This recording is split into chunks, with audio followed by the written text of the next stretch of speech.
Good morning, Knicks Nation. Today is Sunday. It is the 23rd day of January 2022. I believe we're almost done with January. I hope you're all healthy and COVID-free today. I hope that the needs of you and your family in terms of food, shelter, clothing, as well as health are being met. Blessings upon those that work in the healthcare field, trying every day to save lives with those who are the first responders, who every day put their lives on the line for the lives of others. Blessings upon those that pick up garbage for us to keep our streets and sidewalks clean, and upon those that make deliveries for our convenience, even on a day like today, game day. Double blessings on those trying to help deliver and rescue boys and girls, men and women, children and teenagers who are victims of sex slavery, of human trafficking, of prostitution, child prostitution, victims of pornography and child pornography, victims of child molestation and pedophilia. Blessings upon the victims and those trying to rescue them, and double curses on the profiteers and perverts who traffic in this misery. Finally, blessings upon the homeless. 600,000 men, women, and children today, January 23rd, who are outside in the elements and have no roof over their head. Those around the world in the millions who are in similar or worse conditions. Blessings upon them, for theirs is the kingdom. Today at 1 o'clock, just in about an hour and a half, tip-off at Madison Square Garden, the New York Knicks are going to be playing the Los Angeles Clippers. And the Los Angeles Clippers are without Kawhi Leonard. They're without Paul George. They're without Jason Preston. All those three people are out. And they'll probably beat us because the Knicks play terrible at Madison Square Garden, particularly in early games.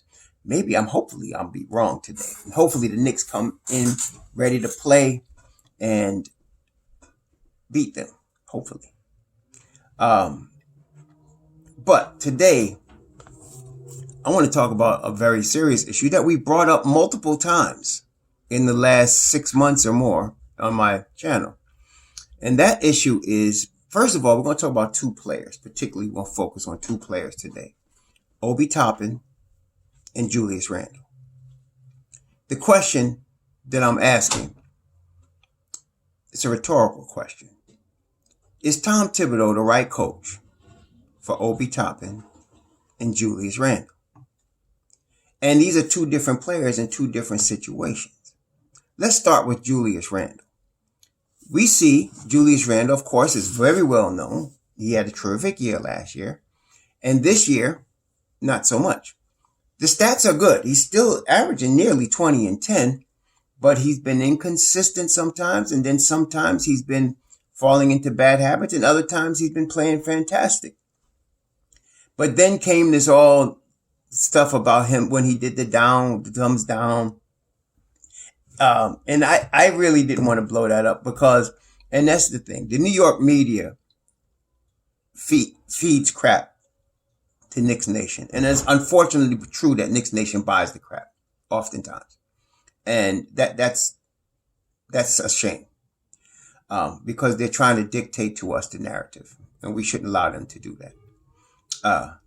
And that's why there's certain writers I just can't stand, because they're good at doing that. And they get big platforms, and they're getting paid big money to do that foolishness. Okay. And it's some of the worst analysis I see out there. But anyway, so that, I wasn't buying into it. It just happened. Julius apologized. I don't care what form he apologized on. He sent an apology out. He did address it. Then they kept attacking it, and he kept saying, I addressed it. Then they made a big deal of him saying I addressed it and tried to make it worse. Okay. Then on top of that, because of it, and I believe because of the media blow up, he starts getting booed at Madison Square Garden every time he touches the ball and makes a bad play. Of course, it gets to him. Okay.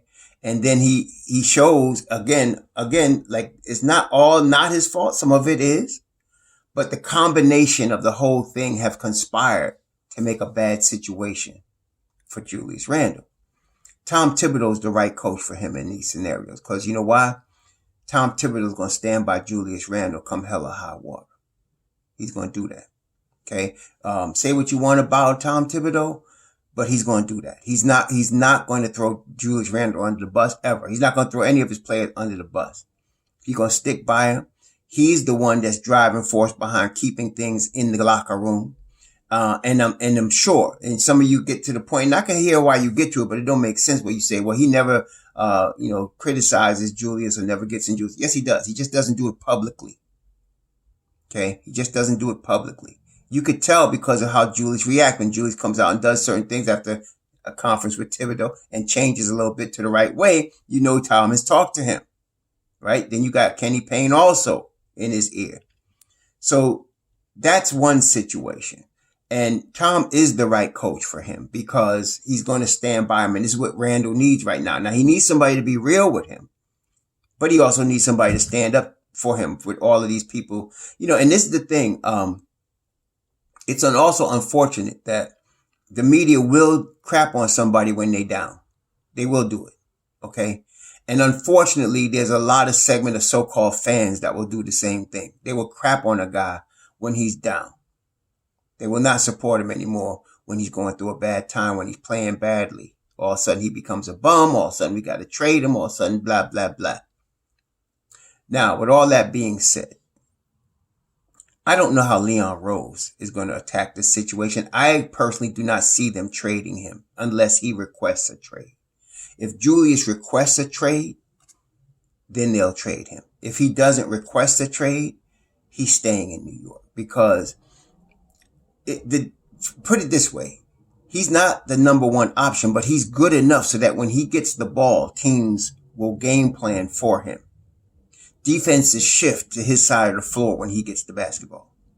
And because of that, and he's still a terrific rebounder, regardless of even any time in his career, regardless of how many turnovers he gets, which he gets too many, obviously, regardless of how low his IQ is, which it is, he's a terrific rebounder. He's a terrific guy on the boards, generally. Okay, especially when his head's in the game. I don't count the last game because he was all messed up. His head was all messed up. Okay. But Thibs is the right guy for that. And the combination of Thibs, Bryant, and Payne are the right combination. Now, whether he will receive that, is yet to be determined. How mature he becomes. And a guy that's a father of 2 kids, that is coming to manhood in New York, I gotta believe he's going to sit down. I believe he's going to sit down and realize some of the things he's done has been pretty silly. I got to believe he's going to, maybe that's too dark. I got to believe he's going to, contemplate and reevaluate the last couple of weeks. I got to believe that. Okay. He's a grown man, got 2 kids. He's dealing with something, and there could be things we don't know about that he's dealing with. And I'm sure it will, whatever it is, will come out at some point. But I don't like the way he's playing, but I'm going to support him because he's a person and he's dealing with some things and he's a Knick. And we should not crap on our own players. I know some of y'all are used to doing that, undervaluing and crapping on your own players, but I'm not one of those. So I'm going to support him. All right. And hope that he comes out of whatever this is, that happens. Which brings me to Obi Toppin. Let me start off by saying Thibodeau's the wrong coach for Obi Toppin. He's the right coach for Julius Randle. And the reason he's the right coach for Julius Randle is because Julius Randle's a veteran. Obi Toppin's a young player. The problem with Thibodeau is he has very little patience to develop a player. Kenny Atkinson is a developmental coach.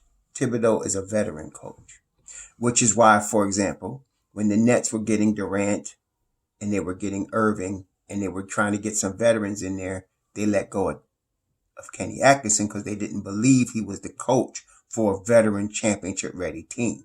He was the coach when they had nobody. They believed that. I'm just saying what they did showed what they believe. Your actions show what you believe.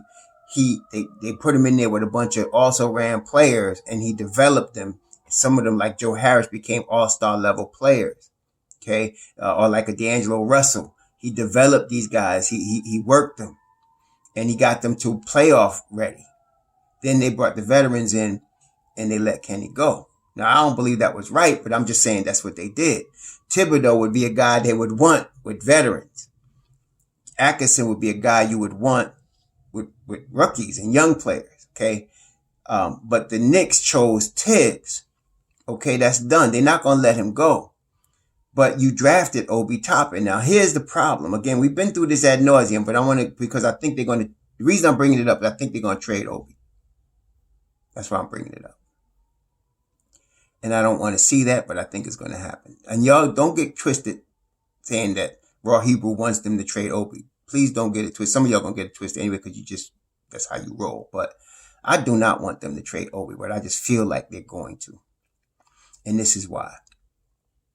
Again, let's go back to 2020. Obi leaves University of Dayton. He's drafted number 8 by the Knicks. The Knicks were looking for a starting power forward that spring. That's after Julius Randle had played his first year with us. They were looking for a starting power forward, which means they weren't planning on bringing back Julius Randle, or at least they weren't planning on keeping him. They were going to trade him, but they weren't planning on having him long term as their power forward at that time. So they drafted a power forward. Now, many of us wanted them to draft, like myself, like I said, my list was Devin Vassell, Halliburton, Okoro, then Obi. That was my list. Okay. And Okoro was even questionable because, he had no offense. He was all defense, but I like defense. But I wanted Vassell and I wanted Halliburton. Okay. If they were going to go guard. I didn't want, the guy that Detroit drafted, Killian Hayes. I didn't want him. I wanted Halliburton if they were going to go guard. Some of us I liked Lewis, but I didn't want Kyra Lewis either because he was too young. I thought he needed years to develop. Halliburton, I thought, would be ready to play. But anyway, they drafted Obi. That was a Leon Rose move. They drafted Obi. Okay. And the point is, it solidified the fact that they were looking for a power forward. They weren't having long-term plans for Julius Randle. Tom Thibodeau gets hired. Now, also we need to understand, Thibodeau did not have input in the Obi pick. He did not have input in picking Obi. It wasn't his choice. It was Leon's choice. Thibodeau wanted Julius because he had worked with him. He had been to his workout camp that summer, and he was convinced that Julius was going to come in ready to play, and he was putting all his eggs, all his stock was going to be in the Julius basket. Okay? And so there was already a conflict from the beginning. I still thought they would trade Julius before that season or during that season, but as the season went on, it became obvious that Julius was Thibs' number 1 guy. That leave Obi out. So now, we already see how Thibs acts. When for example, we see what happened with Deuce. Deuce gets in there against Houston and kills it. Plays the whole second half. They win the game that they probably would have lost if he didn't play like that against Houston. Okay? Then he gets 4 minutes and 44 seconds. He turns the ball over and he's pulled, and you have not seen him play anything more than like 2 minutes since then. That's Tom Thibodeau. Okay? So Obi gets 5, 6, 7 minutes in the beginning of his rookie year. Toward the end of his rookie year, he starts getting more minutes. And then this year, he actually started a couple of times because of the COVID, played well. And now he's back to 8 minutes. And I heard this fool Berman talking about, well, he's not doing good in practice. That's some bull crap. And all y'all thinking that's all he could do is dunk, don't watch the game. You obviously don't know basketball. There have been times when he has taken the ball full court and scored. Or he has cut to the basket between 2 defenders through contact and scored. Yes, he needs work on his jump shot, but he needs time. He needs time. He needs minutes, which he's not getting. Okay? So Tom is not going to give him the minutes. Now, you got Cam Reddish. Cam Reddish can play the 2, the 3, or the 4. He's 6'8". He's really good on defense. I mean, at least that's what I remember him from Duke and then his time in Atlanta. He could play some defense. Okay. He uses his length well. His footwork is excellent. He could play 3 positions. And of course, he's shooting almost 40% from 3 this year. And he's got the talent to make that consistent. So now today, either Cam's going to get 1 minute or DMP or somebody's going to get some minutes. Tom said the other day, we already have a rotation. That's code for don't expect much change. Now, somebody's got to go. Leon did not go get Cam, and again, he did not get Cam Reddish to be part of a deal for a superstar. Let's just put that out there. The drama queen stuff from the media is ridiculous. No. Okay, he did not do that. Atlanta did not want to give up Cam Reddish, but they didn't want to have to pay him because they done already committed to 3 rings already. Bogdanovich, DeAndre Hunter, and Herter. They couldn't commit to a 4th like that, especially a guy that's going to make $15 million a year. So they couldn't pay him. The coach did not want him to go, but they had to move somebody. Now the Knicks are in that position. They got a logjam. Okay. So I would hate to think, and again, I try to be positive, as y'all know. I don't start off on the negative, but I try to be real. I have to think Leon Rose is intelligent enough, having went through a coaching search. It wasn't definite he was going to pick Thibodeau. He had a coaching search. He interviewed like 8 head coaching candidates. So I have to believe they had a conversation, and that conversation would have had to include what their plans were going forward. They had to. So now you got a stable of young talent, and you got a coach that has no patience for young players. Now, I'm sure, listen to this now, that RJ, Mitchell Robinson, and Emmanuel Quickley are what Tom considers him playing young players. Okay? That's what he's saying. I'm playing young players. I'm developing young kids. That's what he would say. But of course, you still have Obi Toppin. Now you got Cam Reddish. You got Deuce McBride. You got Jericho Sims. Okay? You got a bunch of young players. Look, let's go through this, man, because so now you got to do something. You got to do something. You got RJ Barrett. Let's go by I'm putting it by the age.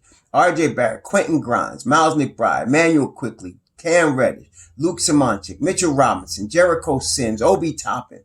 All of those guys are 23 or under. So you got to do something. You're going to develop them. What you're going to do. Okay. So overall, when you look at the overall situation, as I contemplate this situation, unless Randall asks for a trade, Randall's the key here. If he asks for a trade, you're going to see all the young guys start playing. If he wants to stay, and Thibodeau definitely will have his back, they're going to continue in win now mode. Unless they start going on an extended losing streak, at which case they're not going to fire Thibodeau, at which case the keys will be taken from him and he's going to be told, we're trading everybody, we're playing the youth. And I said that a couple of weeks ago, it was January 10th. And I said, you're going to see between now and February 10th, the chess game between Tom Thibodeau and Leon Rose. And the results are going to dictate who wins the chess game. Okay. So I don't know what's going to happen as far as their win-loss between now and February 10th. But that's going to be a determining factor. All right. Now, Julius Randle's adjustment or his response to all of this crap coming at him is also going to be a determining factor. If he doesn't respond well, if he doesn't keep his mouth shut and just play, if he keeps barking at the refs, he's going to be out of New York. Then he'll be gone. Okay? Because it's going to be a deteriorating situation in the worst place in the world as far as sports. Well, because I don't know nothing about the soccer stuff in the overseas, and that's bigger than anything over here. So let's say the worst place in the United States to be in a deteriorating situation with the media and fans is New York City. It could get real, real ugly, real fast here. We've chased a lot of players out of here. Lots of them from all sports. Hockey, basketball, football, baseball. We've gotten rid of a lot of players because it can get real ugly real fast. Okay? So, that being the case, then he might go. But Thibodeau's going to Thibodeau going to have his back regardless. Thibodeau going to have his back. He's going to have Julius's back. This is going to be a very interesting situation. But my thought is they're going to keep Randall. They're going to sell off some of these young players, and Obi Toppin will be one of them, because he's not going to get development under. He's not going to get development under Tom Thibodeau.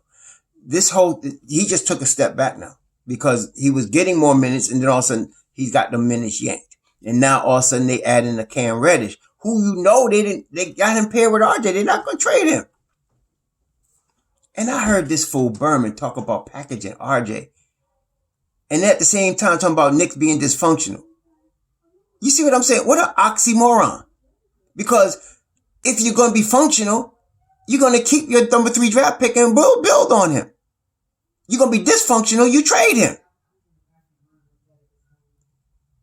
I was looking at that. I looked at this show and I was let me give this cat a chance. You see what he got, man. Maybe he got some sense. It was the worst analysis I've ever heard. I couldn't even listen to it no more. I said, you know what? This guy's an idiot. Who's paying this clown? Who's paying this clown? So, look, RJ's a mainstay. They did not get Cam Reddish to trade him. They're going to build on that. I think Obi's going to be, unfortunately, the odd man out. But on all fairness, they need to trade one of these veterans as well, because they're getting in the way. And I don't care which one. I mean, put it this way. If Kemba Walker is still on this team after February 10th, something's wrong. Either it means that there's no market for him, or they made a mistake, because Kemba has to go. I'm sorry. He has to go.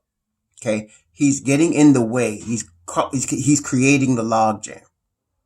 So he's got to go. I think Obi's going with him, and there's probably another player that's going to go, who I don't even know who that would be.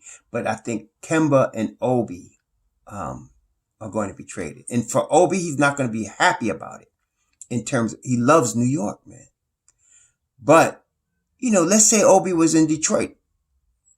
Because Detroit getting ready to trade somebody getting Jeremy Grant. I don't know who. Somebody getting him. A playoff team is getting him. Somebody getting him. So then he becomes the starting 4 in Detroit if he's there. Okay? If he goes to Denver, he's at least in the rotation if he's not the starting 4, because Michael Porter Jr. is hurt. Okay? There's a multiple amount of teams that if Obi Toppin is there, he's not only getting serious minutes, he could start a lot of these teams. And then he'll be one coming to Madison Square Garden getting 30 and we'll say, oh man, he used to play for us. Oh, I didn't know he could shoot like that. Anyway, I'm not feeling good about this. I don't like it. But I got to be real. Thibodeau is not a good coach for Obi. He's not a good coach for most of these young guys. I'll be real with you. But RJ, Mitchell Robinson, and Emmanuel Quickly are getting all the time they need to develop. He's going to, he's doing it with them. Okay. So at least we got a trio that we can build on going forward. I don't know what's going to happen with Deuce. Now, I'm being patient because of Jimmy Butler. Just looking at the Jimmy Butler history and how he didn't get minutes for his first 2 seasons before Tom started really pushing him that starter minutes type thing. So I'm hoping Deuce is in. That's why I'm being patient with Deuce, and I'm hoping Deuce is in that. Because Deuce is really, to me, got the goods to be the future. Having, like I said, some of y'all haven't taken the time to look at him when he was at West Virginia, and really study his game and see how, if you know basketball, you see what this kid got. Yeah, he could be the point guard of the future for real. I know they're going after Jalen Brunson. I don't know if they'll be able to pull it off because of the money. Again, I saw something. All right, let's go over this again. You can't trade a guy for 1.8 million for a guy for 10 million. You can't do that. The salaries have to match. Okay? You can't just throw 2 names out there and the salaries are total out of whack. Somebody said something about Jalen Brunson and Maxi Kleber for Kemba Walker, Obi Toppin, and who else they threw out there? I think it was Nerlens Noel. It's like 25 million to 10 million. And then they threw in, and that's another thing. We don't need to give picks every time we do a trade. This is the Don. He's going to get picks for us. We don't need to give away no picks. Unless we get in a superstar. We don't need to give away no picks to nobody. Somebody suggested we have to give away picks to trade Fournier. What, are you crazy? No, we don't. No. If we were to trade Fournier to Cleveland for the injured guard over there at 17 million, they'd be giving us picks to get that off their books. Okay? For Ricky Rubio, they'd be giving us picks for that. Okay? Anyway, I'm feeling sour today because I'm feeling like the Knicks are going to trade Obi Toppin. That's why I'm feeling sour. And that's why I'm doing this video. I'm feeling like they're going to trade him. And I'll be glad for him to get playing time, but anyway, there's going to be some guys moving between now and February 10th. I'm wondering what they're bringing in to take minutes from the guys that are left. I don't know. But Cam Reddish he may not get any minutes today. He may be healthy. That don't mean anything. The Thibs whole stadium was yelling for Obi the other day, and he looked straight at AB, even AB, and he looked straight at AB and said, Burks. And then if you notice, Obi put his head down, and Taj Gibson came and gave him a shot like, don't worry, kid, you're going to get your chance, like that, trying to encourage him. Tom is not the guy for Obi. He's just not. He's just not. He got his positives, right? He's going to teach you how to play tremendous defense. But he ain't good for rookies. He's not good for young players. And especially a guy like Obi that needs that encouragement. He needs that support. He needs to know you're behind him. He needs the proof is in minutes. He needs that. But he's not getting it. So I can see Obi leaving. Kemba's leaving. And let me tell you something else about Mr. Thibodeau. And this is not a negative. I'm not knocking him here, but he is really into availability. If you're not available, he's not into you. And Kemba with this part-time stuff, I'm going to tell you right now, that ain't flying with Thibodeau. It is not flying. Not at all. He is not having that. Whoever he's going to play at the point guard, he needs you to be there when he calls you. Okay? He'll speak like he's not going to throw Kemba under the bus. He said, when Kemba's ready, he's ready. We trust Kemba, but behind the scenes, believe me, he's not into a part-time player. He's just not into it, no matter how good you are. So Kemba's probably going to be moved, if they can move him. I mean, he's good. I think he'll be really good off the bench. He can't work in the Knicks bench because our bench is stacked. I don't want to sit Grimes for Kemba. I don't want to. And I don't want Kemba to get in the way of Deuce possibly getting minutes. And I don't want Kemba to get in the way of even IQ. You have to sit one of them. Somebody got to lose minutes for him to go into Mobb Deep. Tell you what, we lose Obi for Mobb Deep, it's going to hurt. Daggone, that's going to hurt. But anyway, that's the situation, my friends in Knicks Nation. Thibs is a good coach for Randall. He will stick by him doing this crap. Randall still might be gone, but we don't know. It depends on how Randall responds. He's not the right coach for Obi Toppin. There are other coaches out there that will do a better job with Obi, and hopefully he goes, if they're going to trade him, to somebody that would handle him properly. Let's hope we can at least show up today against Madison Square Garden at 1 o'clock, which they're terrible at early games. But let's hope Randall has a good breakfast and his woman gives him a massage, something. So he comes in there with a good attitude today. Let's hope Emmanuel Quickly shot is on today. Let's hope Mobb Deep does their thing today. And then we could beat the Clippers. Sure.